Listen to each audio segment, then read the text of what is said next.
This winter, more than ever, with COVID-19 still circulating, we need help to reduce all avoidable risks. You can help protect the NHS, social care and loved ones by getting the flu vaccine. You may be eligible for the free vaccine at your GP or local pharmacy if you are over 65, pregnant or have a long-term condition. Find out if you are eligible at nhs.uk/staywell. Children up to Year 7 can get the free nasal spray at school or through their GP if they are below school age. If you are not eligible for the free vaccine, you can pay for it at your local pharmacy. The flu vaccination does not give you flu. It reduces the risk of catching flu, as well as spreading it to others. If you had the vaccination in the past, that will not protect you as the flu strain changes every year, so you need to have a new one this year. It is also important to wash your hands often with warm water and soap. Use tissues when you cough or sneeze, and bin used tissues as quickly as possible. Thank you for helping to protect yourself and loved ones this winter.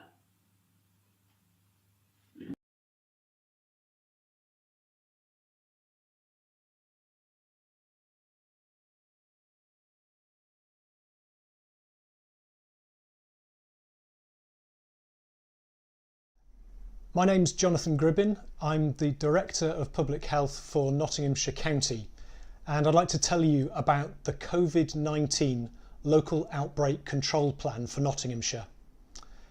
It's all about containing the virus so that we can protect one another, safeguard our critical services, and enable our schools, our workplaces, our communities to flourish again.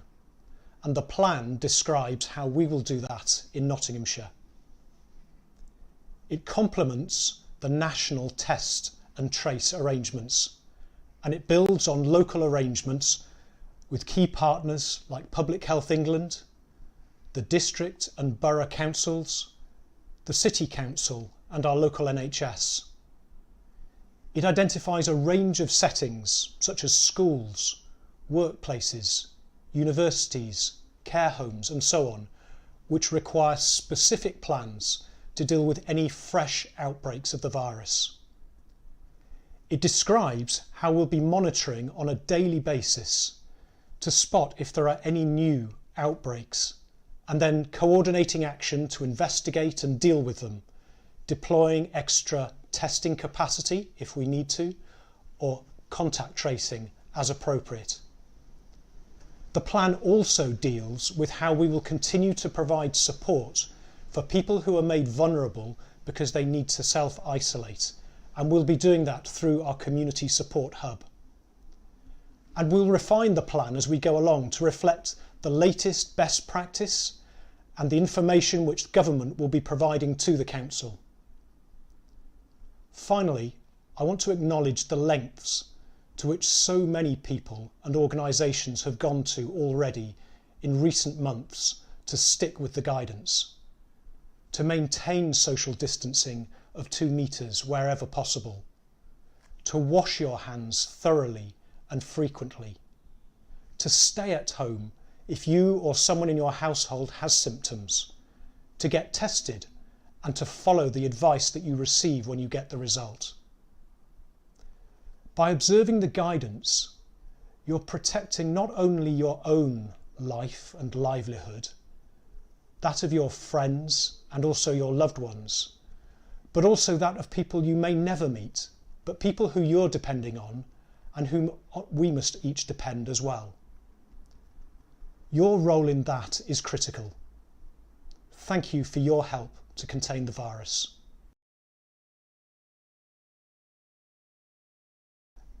COVID-19 is in our communities and the number of cases is on the rise. So it's essential that we each play our part in full by following all of the government guidance.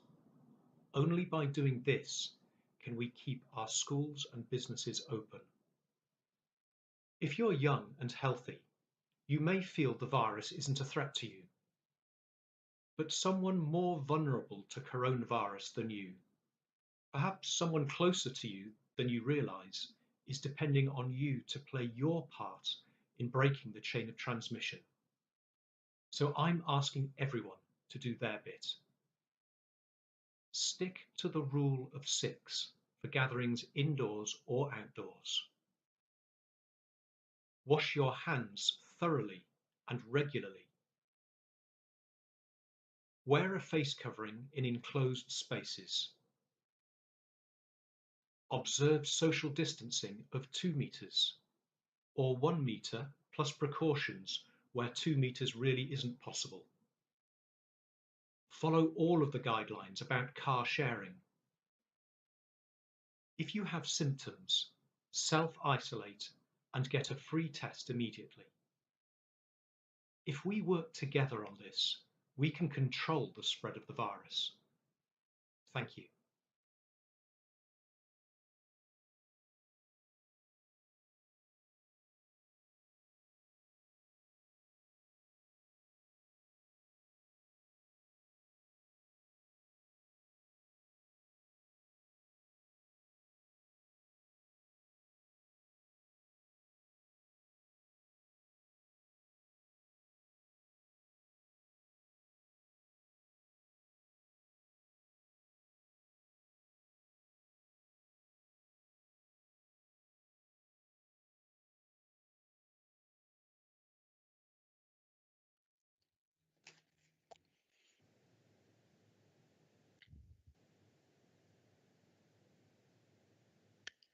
Yep, we are. Okay, wonderful. Thank you, Pete. So welcome to today's Finance and Major Contracts Management Committee. It's a virtual committee, as we're now more than used to. We'll do our best to keep the technology working throughout. If we do lose any members, we'll do our best to get you back online as soon as possible. And I shall avoid taking votes if we think there's anyone that's fallen off the virtual meeting platform. Present today, there's myself, Councillor Richard Jackson. We've got Councillor Roger Jackson and John Ogle, who are vice chairs of the committee. Councillor John Clark, Keith Girling, Tom Hollis, Eric Kerry, Diana Meal, Mike Pringle, Alan Rhodes and Gordon Wheeler.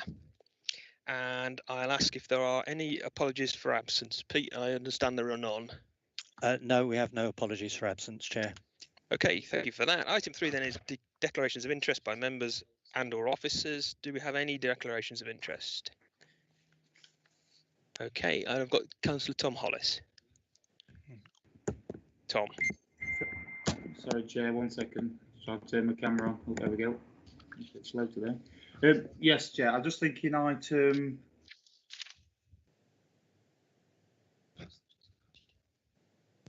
Oh, managed to mute yourself, Councillor Hollis. Sorry, can everybody hear me now? Sorry, You're back now. Yep. Sorry, struggling for the internet today. But no, I'm just thinking in agenda item 5, potentially all members will need to will obviously use the catering facilities and probably all familiar with staff there, anybody that's had the lunch and various things. But obviously in the run up to this meeting as well, I've met with a number of them and spoken to them at length, so become quite friendly with some of them. Just want to declare that interest. Okay, we'll note that. Tom, if there are no other declarations, your hand's come up again, Tom. Is that a legacy? I assume it was, thank you. So agenda item 4 is the financial monitoring report for period 5. I'll ask Nigel to introduce this in a moment. I'll say that obviously the papers were published a week last Friday. Quite a lot has changed since then, with the Tier 3 announcements last week and the financial impact of those on us, and obviously the announcements that came on Saturday and come into force later on in the week. In addition to that, there was an additional tranche of funding which came in towards the end of the week before last, which is 5 million.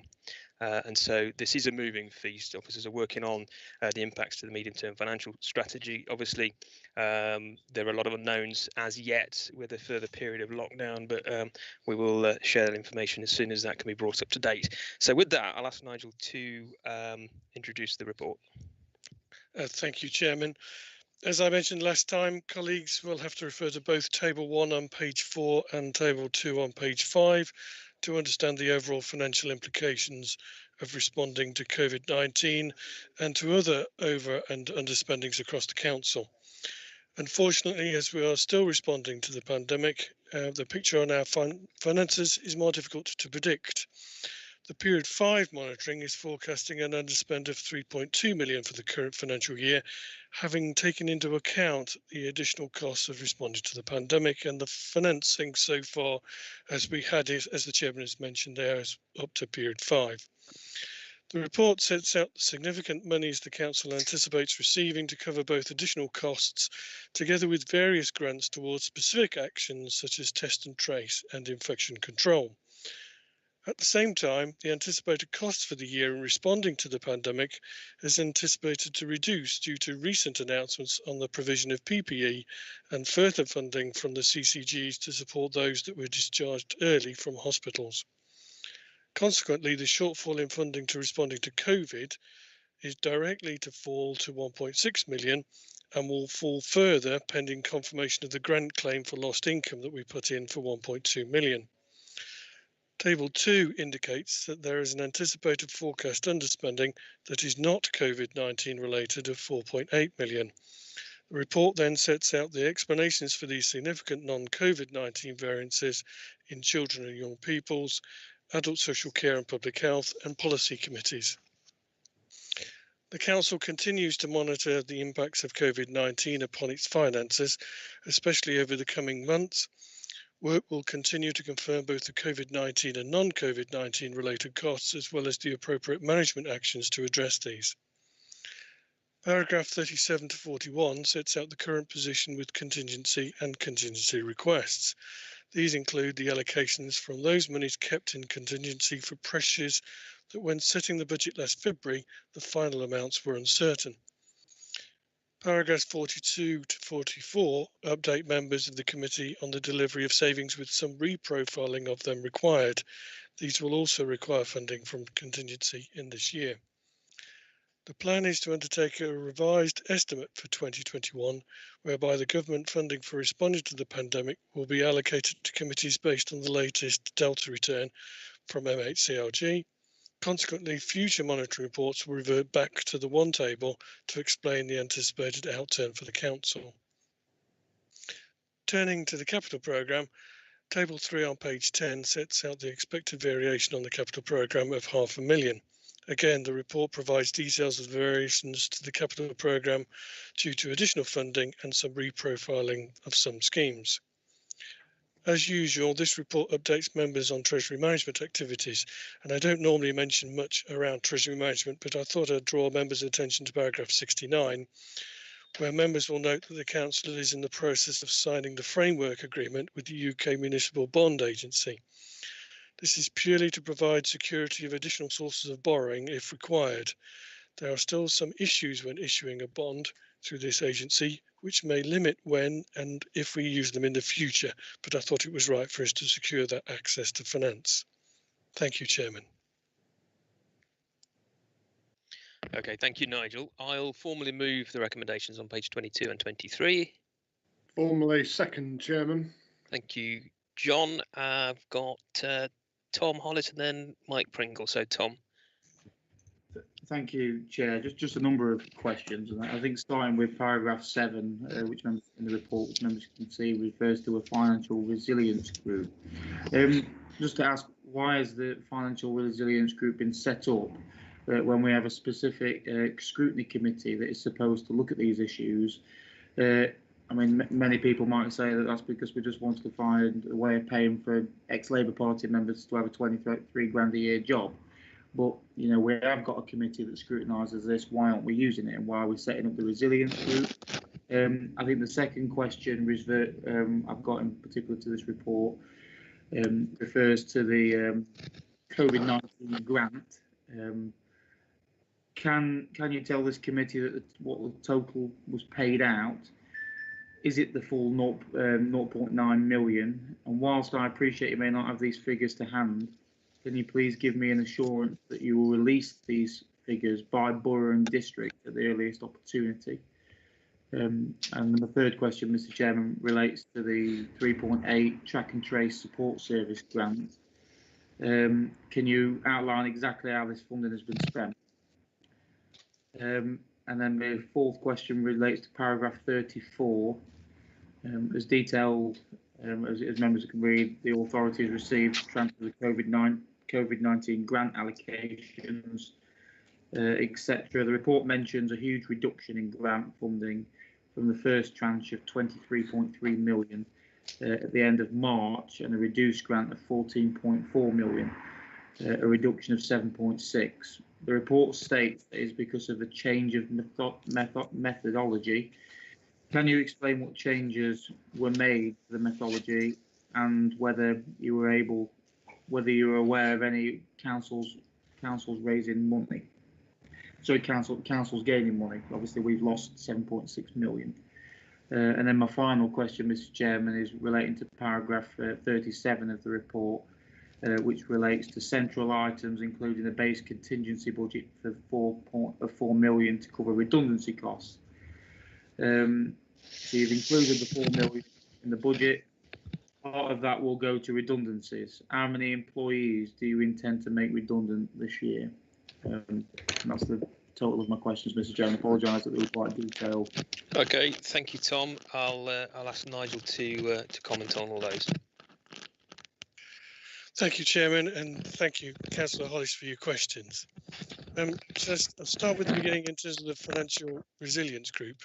That was a group of officers that was created under my chairmanship almost at the beginning of the pandemic, in terms of knowing that maybe the amount of money that we were going to get from central government was not going to be sufficient to cover the expected costs, and the requirement for us to determine what the delta returns were going to be each month. And it's those reports that have been going into the 3Rs committee that you refer.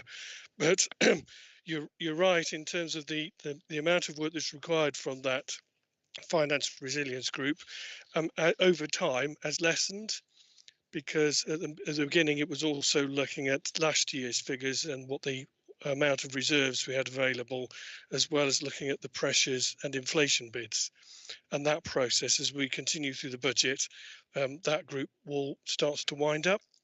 And it's particularly being organised then and reported as it's progressed through the budget cycle and also to the 3Rs committee. As regards the COVID-19, the 0.9 million, which was, I think it was £858,000 we received for food. I'm not quite sure about how much was distributed to boroughs or will be distributed to boroughs, but it is for emergency food. And I assume colleagues who are managing the humanitarian group have got plans in terms of how that is being distributed. And I think there is a report going to the 3Rs committee tomorrow on updating where that money is being spent.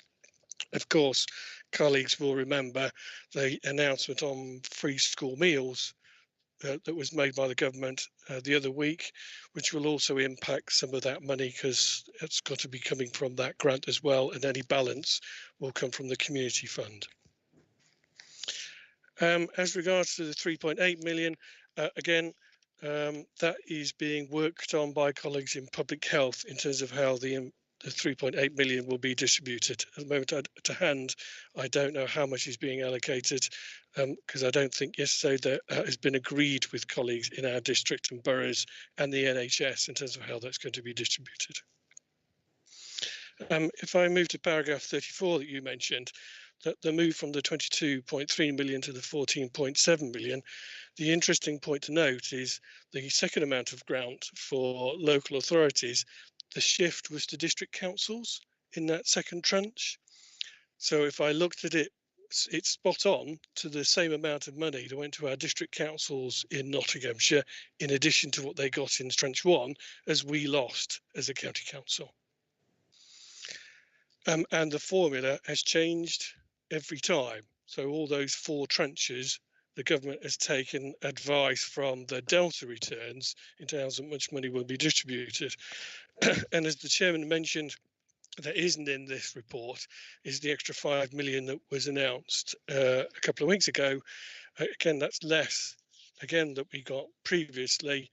And I think most of that has gone to metropolitan councils, again, recognising from the Delta returns and those councils that have suffered most in terms of the financial loss. On paragraph 37, the 4 million redundancy, it's just when we established the budget, Councillor Hollis, in February, in determining how much that contingency budget will be, we just determined that there will be a pot set aside for redundancies. That doesn't necessarily mean that we plan any redundancies in the year or that that pot will be used. And so at the moment, I'm not aware of any planned redundancies in this year and that will draw on that amount of money. That doesn't mean, though, that there are normal service changes that might result in some redundancies, and that is why that pot of money is set aside. Thank you, Chairman. Yeah, thank you, Nigel. I will just add on specifically on the community fund. It's likely that once the free school meals has been funded for this half term, which obviously was 2 weeks rather than 1 week this year, and the Christmas break, that will be overspent on the money we allocated to that in the first place, and we will find that money. That's a pledge that we've already made on that. I've got Mike Pringle next. Mike. Thanks, Chairman. I'm assuming that you're already prepared for what I'm going to ask, to be quite honest.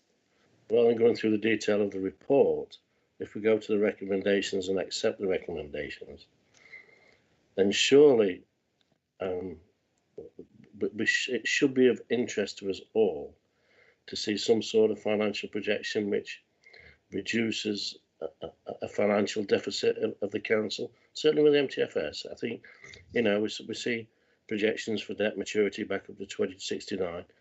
We're talking about things that will affect us within, 3 and 4 years' time. I think really looking back at, and again, I'm going to mention the video because I think you look really dry on that video, Chairman, I must say. But that seemed to be the one part and the one trick that presently is not happening, but we still need to be doing something about the MTFS. What is the plan? Please share it with us. Yeah, thank you, Mike. Yeah, there is, of course, a plan, and the budget is taking shape for next year. I'll let Nigel come in and give you a timeline on when that'll be reported through committees and what the process is next, and when the consultation will go out on that. But I am increasingly optimistic about the budget that we have in place for next year, not least of which because of the additional funding that we've now secured that I talked about in tranche 4.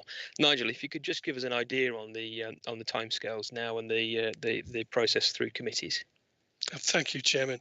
And again, thank you, Mike, for your question. Yeah, the plan is to update Finance and Major Contracts Management Committee at the end of this month. So the next committee will, I'm going to provide a paper on an update to the medium-term financial strategy. I did one in July, and the picture has changed since July. And again, it will still have some caveats in that because it's as much as I've got in terms of the information available, because even then, by the time we get to publishing the paper for the 30th, we won't know what the outcome is from the government announcements on the national living wage. We'll still be anticipating what the impact on looked after children numbers will be into the council. So there's still some major areas of risk on our services. So, and also we won't have had the local government settlement, albeit hopefully by the end of the month we would have had the announcement on what the spending round is likely to be, but I doubt that would have filtered down to what the implications are for local government. That we won't know that until the local government settlement. So even though it'll be an update, it still will be not perfect, but it will show, hopefully, because of the activity that we have taken as a council in responding to COVID, both with the creation of the resilience group and the actions taken by the corporate leadership team and by the members, particularly of this committee, will hopefully show a better position by the time we get to producing that paper than we did when I set out and outlined the position in July. Yeah, Thank you, Chairman. Thank you, Nigel. I'll add on that as well. That I think we lobbied both collectively through LGA and CCN, and directly to ministers. And I know the leader and myself, among others, were part of a meeting with Robert Jenrick a month, 6 weeks ago, and we laid on the line all the financial issues that we have as a council, and we're not alone in those. The CCN have backed us up on that as well, and I take a bit of heart from the fact that there was a fourth tranche of funding, even if it wasn't everything we would have wanted it to be. And it looks as though clearly this is a problem that's going to be around longer than any of us would have wanted. But the fact that we've got a fourth tranche, given that government had originally said the third one was the third and final, I think the mood music now is moving along that we'll continue to see these similar levels of funding and support for us for the length of this crisis, however long that is. So that's not something you can put in a budget, because it's not in the bank, but it's something that just gives me a bit more confidence in funding. Mike, did you want to come back on that briefly? Yeah, if I can, and I think we've recognised the support from all sides with regards to lobbying that's happening in government, and we recognise that, or you suggested that your email box wasn't full with different ideas, and you're right, because I do think that we got fastened, fixed down with this single outlook, which wasn't going to respond within the MTFS by any stretch of the means. So from a financial point of view, to see something that protects the services, protects the employment, and puts the council in a strong position is something that I look forward to. And I think that's what you and Nigel are saying. So I look forward to that. Thank you for that. Yeah, thank you, Mike. And really, I think that is what we're moving towards. And as Nigel said, you'll see that by the end of the month. And we look forward to your support when we get that. I've got Alan Rhodes next, then, please, Alan. Thank you very much, Richard. Thank you, and good afternoon, colleagues. I was going to ask Nigel a question that I think he's already answered in his response to one of Tom Hollis's questions, and it was about free school meals and cost of. My question was going to be how much has the government given to this council specifically to cover the cost of free school meals? I think, without putting words in Nigel's mouth, the answer is nothing, because the cost of free school meals is contained within other funding that the government has given this council, albeit funding that doesn't cover our costs for the work that we've had to undertake to tackle this virus. So that being the case, it's clearly not what we've been told by members of Parliament who have been telling us that the government has funded free school meals, including members of Parliament from Nottinghamshire. But I also picked up, Chair, in your comments, a commitment for the provision of free school meals for children during the Christmas holidays. I'm assuming that you've just announced a firm commitment for the provision of free school meals for children during the Christmas holidays in the statement you've just made. And my question will be, well, what about beyond Christmas? What about the Easter holidays next year? And people might scoff about that being too far in front, but frankly, nobody expected us to be virtually back at square one almost 8 months after the outbreak of this pandemic. And that's where we are at the moment, with this latest lockdown being announced, or mini lockdown, however you want to describe it. So we need to look that far ahead, and these families who are in our communities who are struggling to make ends meet, and their number is likely to increase as the pandemic continues. People are going to lose their jobs, or they're not going to get paid in the way that they currently expect to be paid for the same number of hours or hours worked. How are we looking towards that period, the New Year, if you like, and the Easter holidays? Yeah, thank you, Alan. I mean, we thought it was very important to get on and announce the detail of the half-term free school meals scheme during that half term, which is what we did last week, and I'm grateful for your support for it. It's one of very few things that we'll do that is quite costly, that we didn't know what the cost was when we agreed to do it, and I think it was right that we just got on and did it. And in some ways it was then over to Nigel to find the money and make sure that it was affordable. We will make sure that there's a provision over Christmas. I don't know what government will do towards that, and there's talk of the government having some scheme in place. If there isn't, then it's something that we will pick up. Nigel can probably give you a little more detail on the finances, and it was the 858,000 particularly that I think you're referring to, which is to support vulnerable families. But Nigel.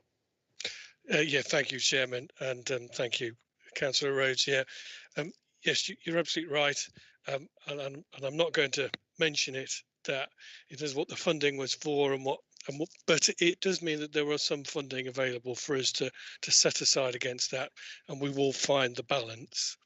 And I think, as the Chairman has said, the commitment from the authority for another 670,000 for the 2 weeks is already in our plans.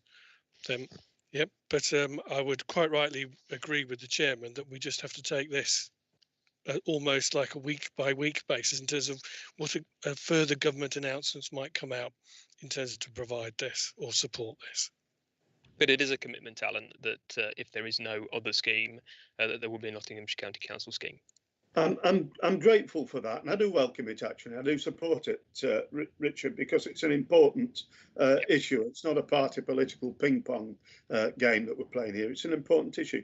But wouldn't you agree with me, and other members may not agree, that actually government should be stepping up to the plate on this and not leaving it to local authorities who have had their funding cut for the past 10 years, year on year, to find this vital funding for this incredibly important service to families who are really struggling during this pandemic? Shouldn't that be government's responsibility to ensure that we receive proper funding to meet those needs in our communities?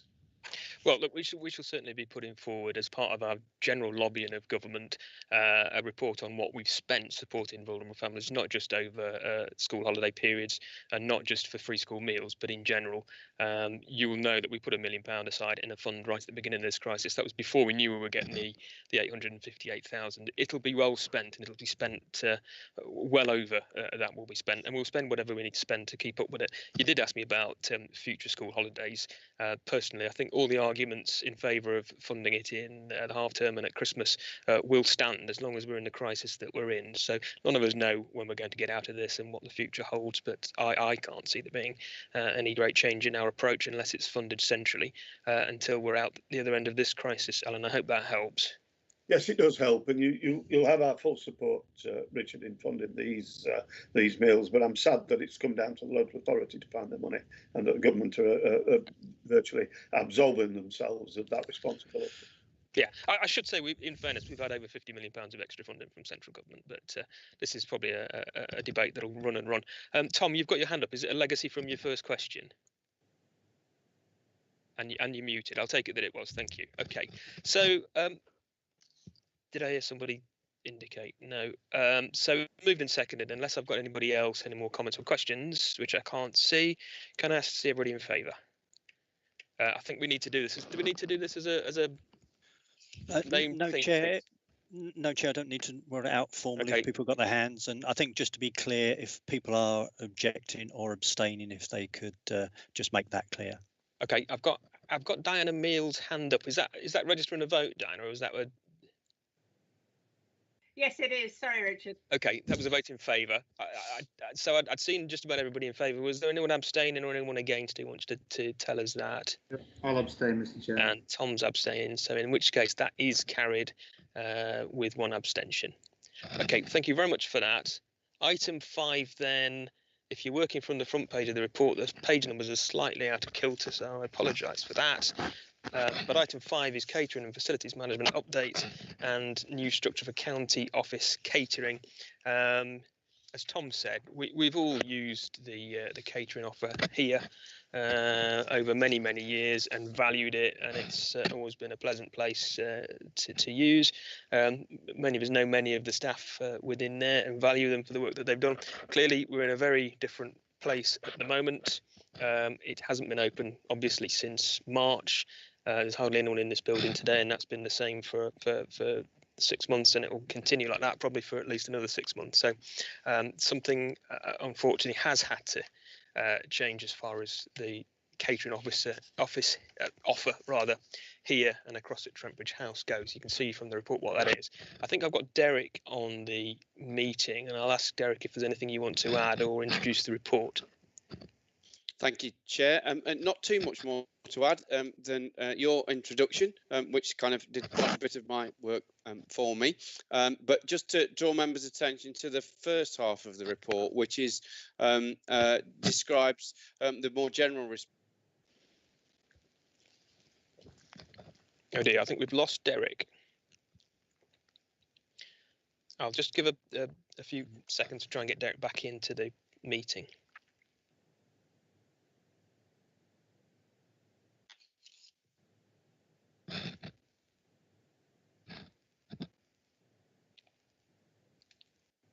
Derek, are you back with us? We lost you partway through that, I'm afraid.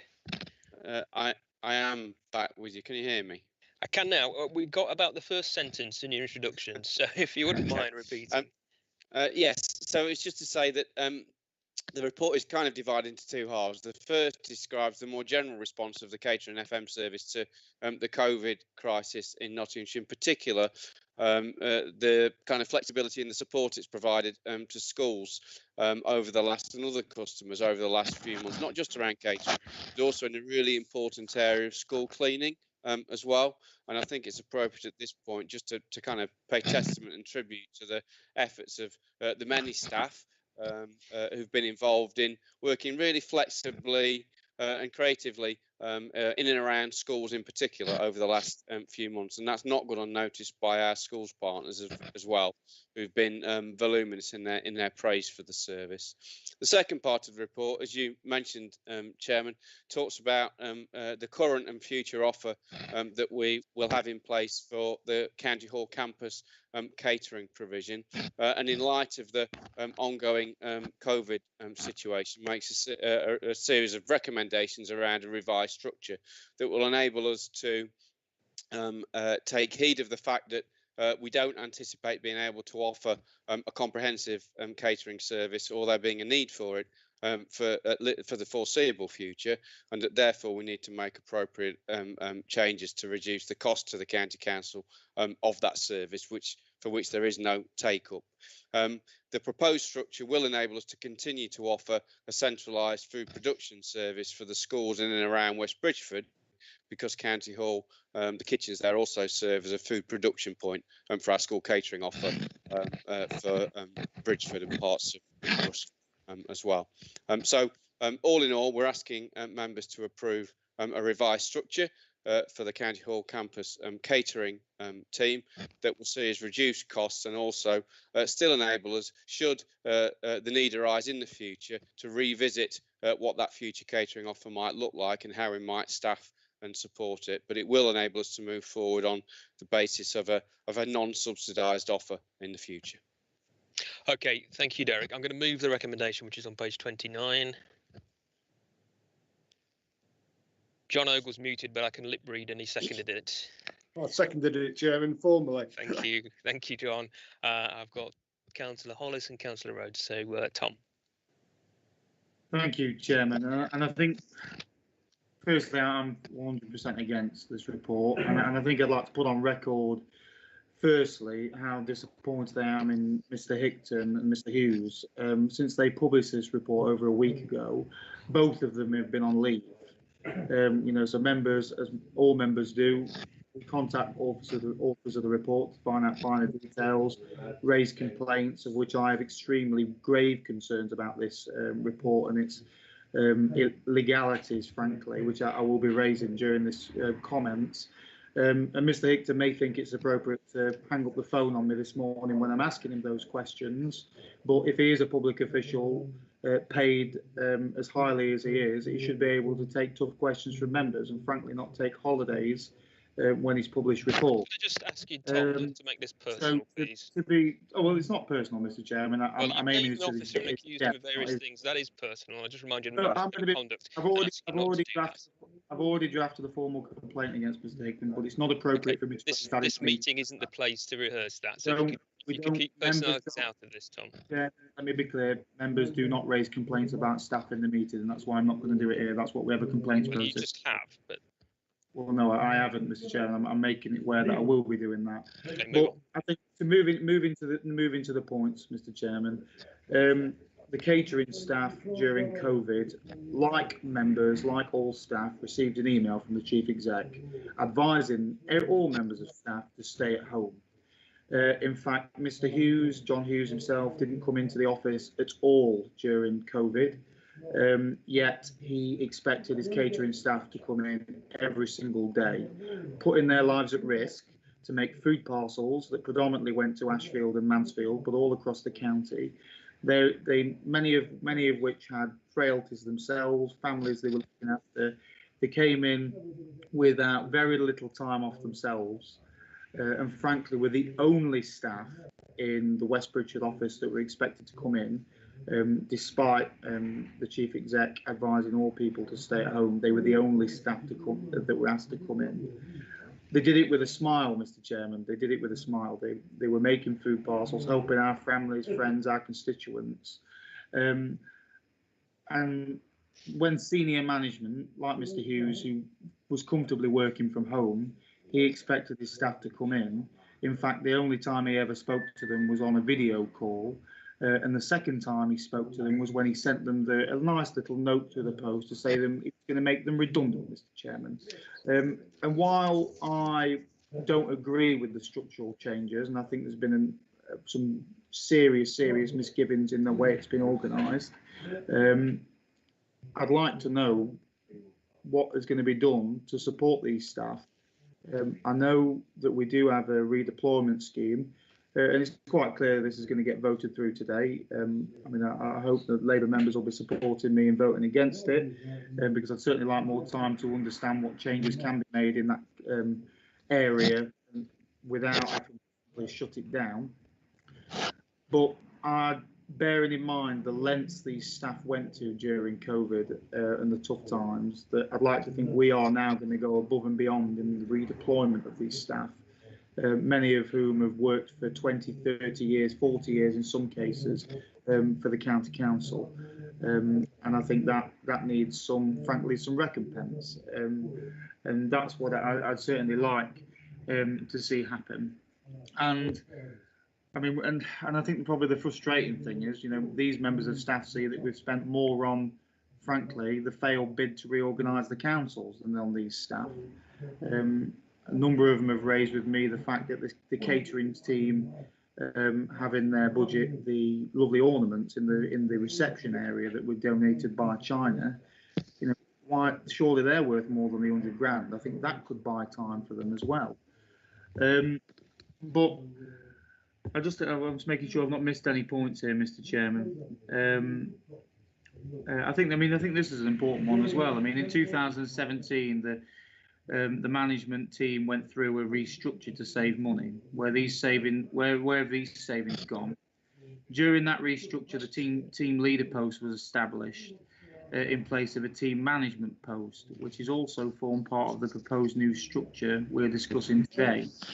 A chef manager post was also established, and the present chef manager post holder was never informed formally they have been slotted into the position or sent a job description for the role. Now, less than 3 years later, that post is being deleted.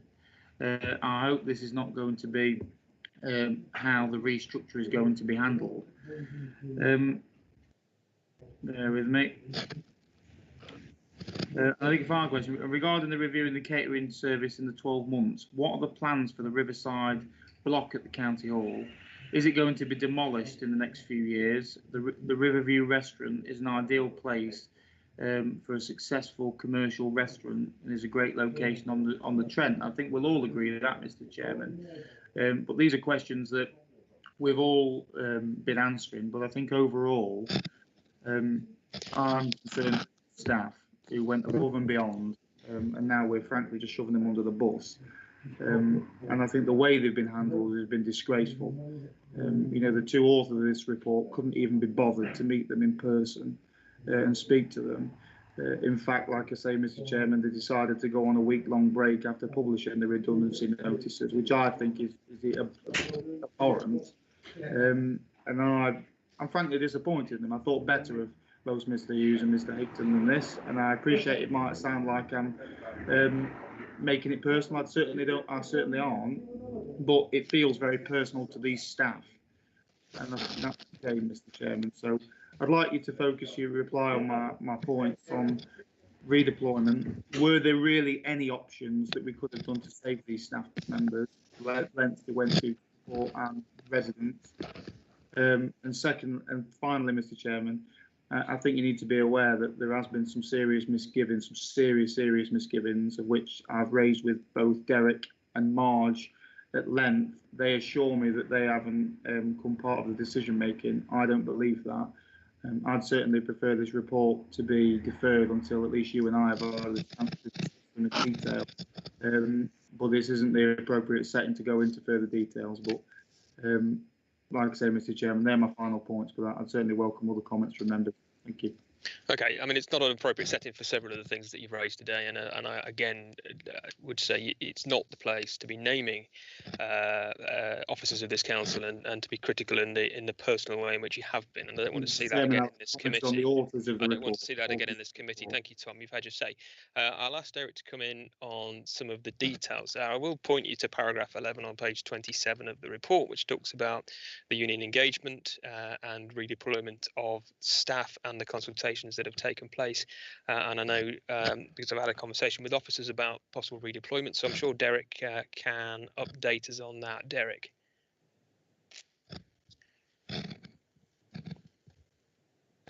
We may have lost him from the meeting again.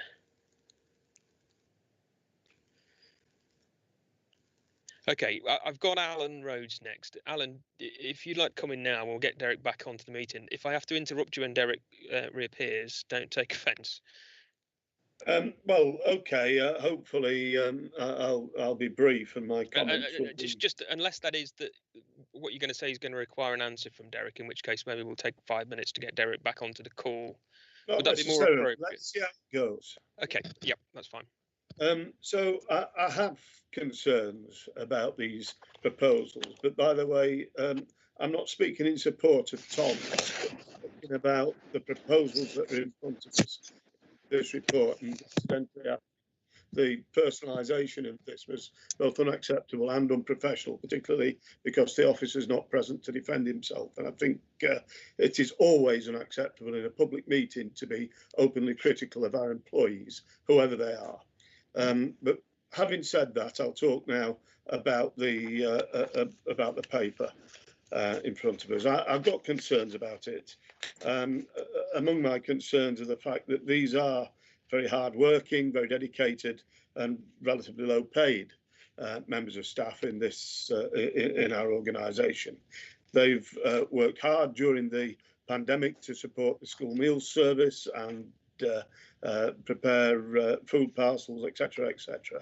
And I think paying tribute to them in a report that ultimately concludes that some of them should be made redundant leaves me, well, feeling rather uncomfortable. I will pay tribute to them. I'll always pay tribute to our staff when they work hard in support of our communities, and we all should do that.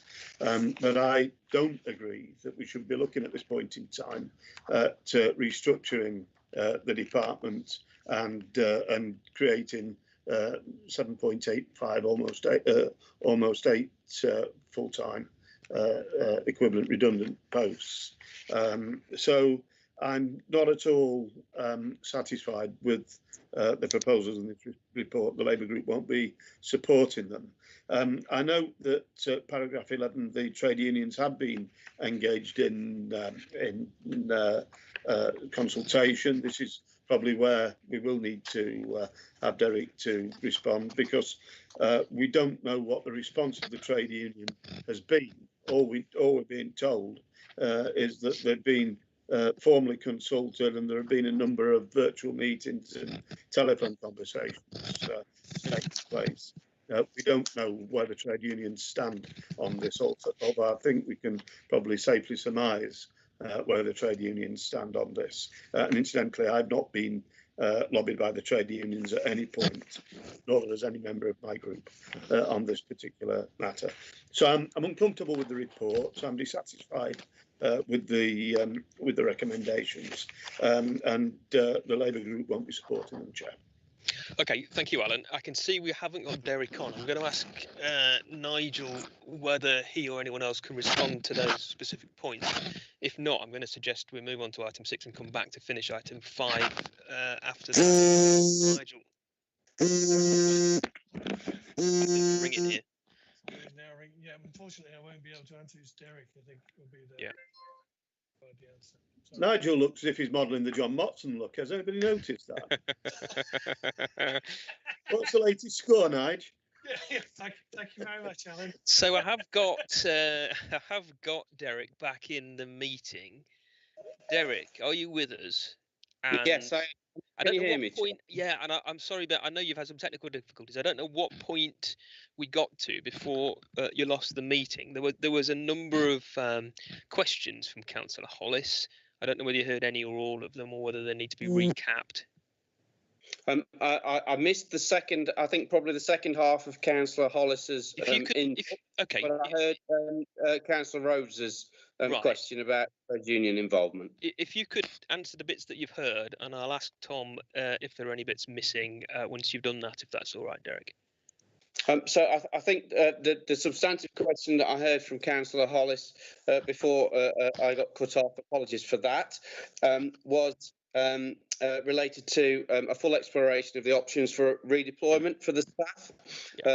And I'm happy to assure and reassure members that as is the usual process for the County Council, for all staff who are potentially redundant, we will be and are exploring all potential avenues for redeployment for those affected members of staff.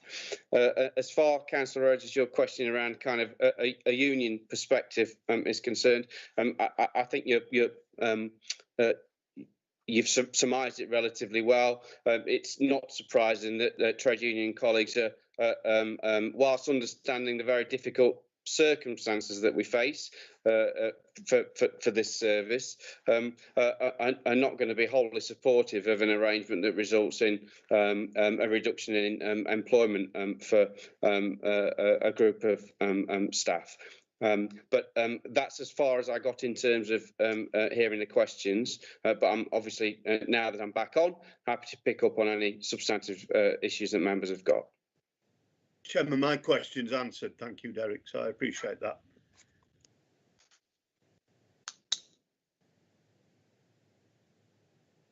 You're muted. Sorry, Chair, you're muted. Apologies. Thank you, Alan, for that. And Councillor Hollis, are there any parts of your questions which Derek didn't hear and hasn't answered so far? Yeah, thank you. I think there are 2 points. First, to the unions. I understand from speaking to the staff that the unions didn't actually attend the meeting that you held with the staff and them, with the virtual meeting between, I think it was John Hughes and yourself. Yet the meeting still went ahead, and I think a number of staff were frustrated by that. And there's number one, and then number two, what other options are explored as well as for this restructuring process? Was this the only one considered, and what others were considered? And what more, and I think the only part of my first question you didn't answer, and I thank the Chair for allowing me to come back, was what extra steps, if any, are we going to take for these particular staff, bearing in mind they have gone above and beyond what we'd normally expect of staff. And in the Chief Executive's own email, he urged staff to stay at home, yet these expect to come in. Thank you, Mr. Chair. Thanks for allowing me to come back, Richard. Thank you. Thank you. Derek. Yeah, so thank you, Councillor Hollis. So as far as a kind of additional steps that we might take are concerned, what we've got with the colleague affected, they're part of one of the largest services within the council, and so because of their particular skill sets and experiences around food and catering, then we have got the opportunity to explore with them, and this will to a certain extent depend upon their kind of domestic circumstances as well. What opportunities there may be for them to work in a school environment where the situation, of course, is much more stable at the moment, and levels of demand are likely to continue for the foreseeable future. So probably the most profitable course of kind of inquiry for us for the affected staff is around other opportunities within the catering and FM service, and that's something that obviously we'll actively be exploring. If there are concerns around union engagement from the staff side, then again we'll redouble our efforts to ensure that union colleagues and partners are engaged in that process. But of course, we'll need them to take part in that process too. Thank you, Derek. Can you just reassure us as a committee that no one's been disadvantaged by the fact we're working in a middle of a pandemic, and that you've done everything you can to make sure that people can be engaged, even though they can't do it in a way that they might normally be able to? Yeah, absolutely. I mean, it's certainly the case that staff engagement and consultation processes are more difficult because of the current circumstances that we've got. But as far as I'm aware, we've made every effort to ensure that staff are both involved and also heard and listened to. But at the same time, we have got some fairly difficult choices that we need both the ones we've put in front of us today. If members are aware of any particular staff concerns or any individual staff concerns, then I'm more than happy to have a conversation outside of the meeting with them and pick up on those on an individual basis. Okay, thank you very much for that. That's reassuring. I've got, see on this list who was next in which order. Councillor Clark, John Clark. John. Thanks, Chairman. Yeah, I mean, should be echoing really what my leader said. I think we should be looking at this over a longer period. I think there's a chance to make it profitable, but it is difficult because we've got the COVID, all the COVID things on. I'm surprised to still see £154,000 worth of subsidy, because I think we can buy our own. So I think that should come out anyway. But I would be disappointed to lose it, because there's quite a lot of opportunities. And I think Tom said about the, overlooking the trend. It might be we split it. It might be we run it in the day, or somebody runs it in the day for use of staff. And then at night, I can see it being a very nice location, particularly with the patio, etc. there that could be done. There's also adjacent to us is Rushcliffe Council, and they've got a young project which is young entrepreneurs, and they're doing all sorts of things from food to jewellery to all types of things. That might be something that we could get involved with them to look at. But my main reason here, and I will be voting against it for speaking, is it's a lesson to Tom. Tom is one of the older members who've been on this council for many years. There's you've committed a cardinal sin. You do not attack an officer. You do not attack an officer at any time within a public meeting, and that's what this is, because it's going to go out on record. So I'm disappointed. You've got talent, but you don't use it. Thank you, Chairman. Thank you, John, and I agree with your last sentiments. Can I just say, in terms of what the future of catering and the Riverside is, I think the report says this will be reviewed in 12 months. I don't think now is the time anyone's going to want to start opening an independent catering, whether it's a fine dining restaurant or a lunchtime offer here. It might be something that's appropriate in 12 months' time, which is what the report says when it will be reviewed, when things might be a bit more back to normal in County Hall. I've now got Councillor Pringle. Mike. Thank you, Chairman, and thanks, Derek, for the report. And just going back, I think we all recognise the efforts, certainly from the cleaning department and the supply department during this time. And as I know we're having a dig at Tom, but these guys these folks have worked constantly to provide for others. So forgive me, Derek, I just think this paper's come at the wrong time. And I would suggest that had we been aware of a second lockdown probably 2 or 3 weeks ago or 4 weeks ago, it might not have come just yet. So I think it's the wrong time. It's the wrong time for us to recognise the efforts of our employees and then to lay this on the table for them, I think that's wrong. And I've never suggested this before, Chairman, but I'm going to suggest it now, and I'm going to suggest it with complete goodwill for us all, that we withdraw the paper at this time. Let's get through this second phase. Let's get COVID something like, and then let's readdress it from there. Thank you, Mike. Alan, I've got your hand. Is that a legacy, or did you want to come back? Sorry, Chair. It's legacy. I beg your pardon. Thank you. And I've got Tom. Was that equally? Did you want to come back again? I'll let you come back briefly. Just to come back to members on some of the comments, Mr. Chairman, I've had about me, and I appreciate, maybe I could have said it better, and I acknowledge that, and I appreciate Councillor Clark's advice, particularly, as an experienced member.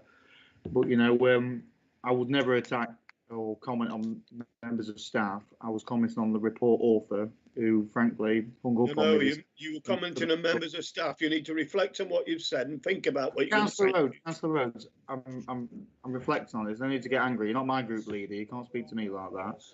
I respect you and I respect Councillor Clark, and I'm trying to frankly make things right. Don't try and rewrite history. It happened.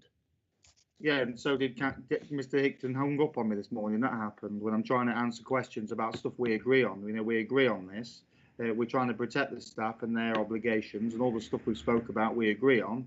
And I don't think it's great that we attack each other in meetings when we're meant to be both opposition members. We agree with each other, but I completely dissociate myself with all of your comments in this meeting today about a member of staff. Don't make any bones about that, Tom. You don't speak for me. Let me just bring this to order. Hang on a second. Can I just bring this to order? Tom, if you can finish what you're going to say. Alan, if you want to come back in, I'll let you come back in at the end. If we can just stop interrupting. Sir, I apologise to you. No. Look, I appreciate you where it's coming from. Tom, I'll let you finish if it's brief. If anyone else wants to comment, Alan, I'll bring you in after that. So, Tom, do you want to continue?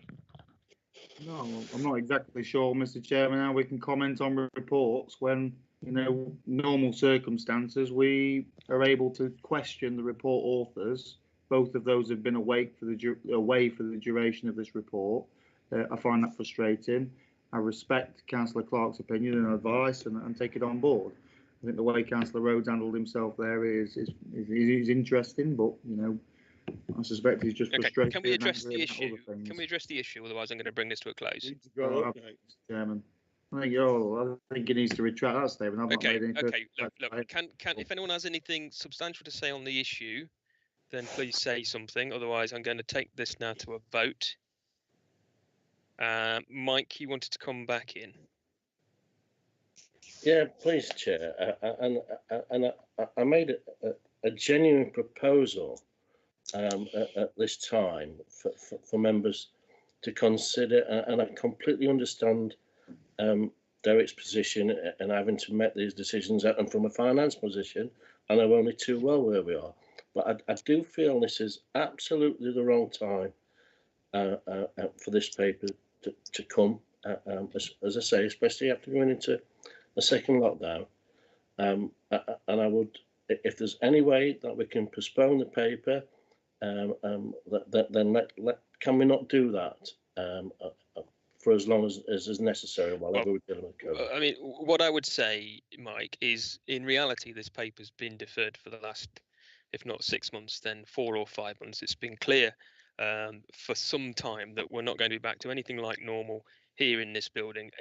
I'll say, incidentally, I don't think there's any argument on any of the rest of the paper. This is concentrating purely on the last part of it.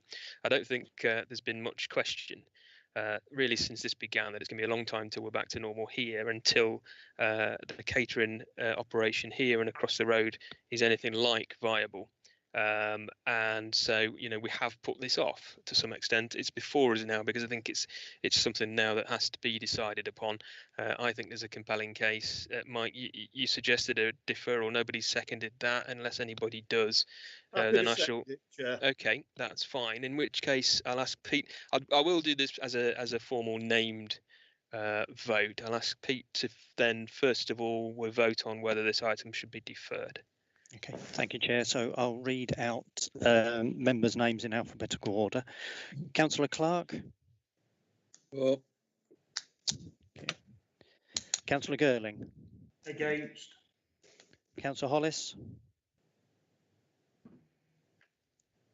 I think we might. Councillor Hollis, you're muted at the moment. I'll come back to Councillor Hollis. Councillor Richard Jackson.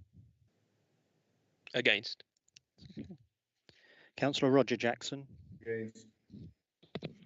Councillor Kerry. Against. Councillor Meal. For. Councillor Ogle. Against. Councillor Pringle. For. Councillor Rhodes. For. Councillor Wheeler. Against. So, Councillor Hollis, can you hear me? Are you for or against? For. Thank you. So that amendment falls. Okay, thank you, Pete. So we'll go then to a vote on the motion that I recommended. Pete, do you want to take that one as well? Yep, again, I'll read out councillors' names in alphabetical order if you let me know for, against or abstain. So, Councillor Clark. Against. Councillor Girling. For. Councillor Hollis. Against. Councillor Richard Jackson. For. Councillor Roger Jackson. For. Councillor Carey. For. Councillor Meal. Against. Councillor Ogle. For. Councillor Pringle. Against. Councillor Rhodes. Against. Councillor Wheeler. For. The original recommendations carried, Chair. Okay, thank you, Pete. That draws this item to a close. Tom, your hand is up. I assume that's a legacy. In which case, then I'll move on to agenda item 6, which is commissioning and procurement of domestic abuse support services. And I'll formally move the recommendation on page 36. I'm happy to formally second, Chairman. I'm not muted. Thank you. And I think we've got Michael Fowler to introduce the report. Thank you very much, Councillor. So this is the recommissioning of domestic abuse support services. The project started in July 19. It was a collaborative project with the Police and Crime Commissioner and the County Council. And we went out to tender at the back end of 2019 for a contract to commence on the 1st of April 2020. We were successful in the procurement project and we've awarded 3 lots. There's a north provision, a south provision, and a lot 3, which was prevention, promotion and training. So there's 3 successful framework agreements which we've entered into for a maximum period of 8 years. The successful providers happen to be the incumbent providers, and that was Juno Women's Aid and Nottinghamshire Women's Aid Limited and Equation. Those providers were very familiar with the county's requirements and were successful in the tendering process. And the success of being a framework agreement, we've been able to allocate additional funding for a helpline, which is consistent across the board in making sure we have one contact telephone number, which is a real positive. We have set up a framework agreement in order to be able to establish additional funding if it becomes available through the Ministry of Housing, Communities and Local Government, which both Police and Crime Commissioner, ourselves and other parties can actually bid for additional funding. That's why we've entered into a framework agreement. And that summarises the report. Thank you. Okay, thank you very much for that. It's helpful. I'll ask if there are any questions or comments on the report. Diana. Oh, your hand went up and went down again. Diana, your hand was up first, yeah? Yeah, okay, cool. Thank you very much, Chair. Just say that I welcome this report and I welcome the fact that we've got experienced providers that have been successful in bidding for it. I know in particular the Nottinghamshire, the Nottinghamshire Women's Aid Limited work, and it is very good. I'm also very pleased to see that the framework agreement has allowed for the additional call-off contract covering a 24-hour helpline. My understanding, just from local information that I have, is that there has, through the COVID crisis, been an increase in the demand for services for people suffering domestic abuse. And I just wondered if there has been any variation to the contracts at all in order to be able to respond to this increase in demand. Yes, absolutely. It's a good question. Michael, do you want to come back on that specific Thank point? you very much. Yeah, absolutely. I agree with Councillor Meal. Yes, absolutely. There has been an increase in demand and actually more complex cases. So we have seen that. The benefit of a framework agreement is that we've got a 4-year allocation of a set budget. However, we do have the ability to do additional call-off contracts when we require it, to add extra funding in if it's required. There has been an increase, as I mentioned. We're now actually got an additional, essentially dealing with 225 service users. That's our allocation of budget across the services. So that's the number of people accessing the service a month. Which has increased from what it was under the previous contract. Okay, thank you for that. And I think it's fair to say as well, Diane, if it helps, that it's something that we've got a very close eye on as a spending pressure, because all indications are that it's unfortunately an area that will see an increased in demand, particularly with another month's lockdown and whatever happens beyond that. So it's something clearly that we've got our eye on, and this gives us the flexibility. And you're right, this isn't the time to be changing horses and changing service providers and starting from scratch with a whole new group. So thanks for the question. Eric, I've got Eric Kerry next. Yes, thank you, Chairman. Yeah, an absolutely important service. I just wanted to ask, I see that not specifically mentioned in the report is Midland Women's Aid, who provide a fantastic service, certainly in the south of the county, in Broxtowe in particular. I just wondered whether or not they're supported through any of the other providers in terms of them delivering the service in our area. Thank you. Thank you. Is that something you can help with, Michael? There are, the very nature of these services is a collaborative approach with providers. There is respite care and refuges, which is also funded outside of this framework with additional funding elsewhere. So I can't mention obviously that provider individually. However, it's a collaborative approach with all providers. They do work very much together to provide a county-wide service. Okay, thank you for that. It might be something that's helpful, perhaps in 6 months' time, to have a report back on this procurement and how the services are going, and to bring in those other issues that Councillor Kerry's mentioned. Absolutely. I've now got Councillor Girling. Keith. Yeah, thank you, Chairman. Like Diana, I really welcome this report because it's a big area of concern. I know in my division and in Newark in general, we have some pretty poor cases of it, and I'm reassured actually, because my question was going to be about, are we monitoring it so that if there is more funds required, we are on it. So I'm really reassured by the answer that you gave, Diana, really, because it is increasing. And it's a sad reflection on society that people have to take it out of each other and can't cope with it themselves. But I really welcome that, and I really welcome the assurance that we are monitoring it closely. Thank you. Thank you, Keith. I've got Councillor Clark. John. Yeah, thank you, Chairman. As you've probably answered it, because we're going to look at it in 6 months, is to who's going to scrutinise this. It's a fair amount of money. It's a very, very important service. So I agree to keep with what we've got now. That's Women's Aid and what was the other one? Juno. But like Eric, he's got, the Midlands Women's Aid. We've got We Are Here in Gedling who are doing a substantial job. And often when people We Are Here say to us, because they're based in our grounds of the council, they get lots of referrals from Women's Aid. So just making sure that we can scrutinise it at some point and get the best value, because it is clearly on the increase. And unfortunately, there's still a lot of thugs out there who think they can get away with it. Thank you, John. Yeah, I mean, there's a slightly grey area that fits in between our committee and adult social care and public health. So between us, we'll make sure this comes back and there's proper scrutiny. We should be looking at the contract and how that's standing up, and obviously adults should be looking at the service as it's delivered. I've got Gordon Wheeler.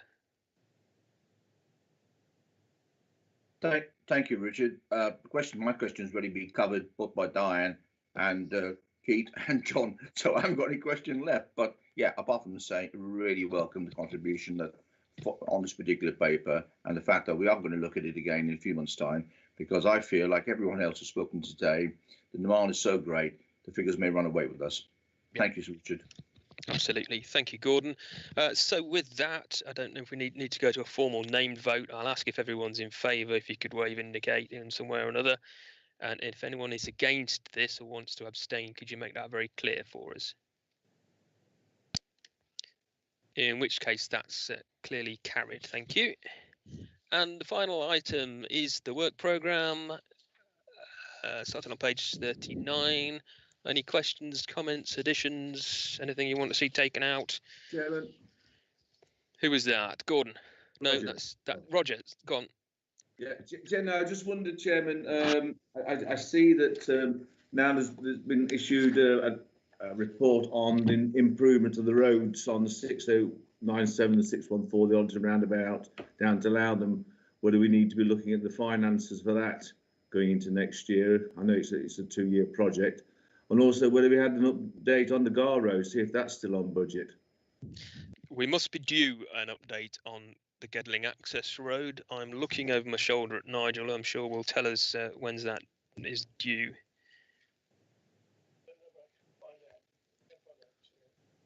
Okay, so we will fit that into the it's a good point, Roger, on both those points. We'll fit those into the work programme at the appropriate point. Are there any other questions on the programme? Okay, if not, then I'll move it formally.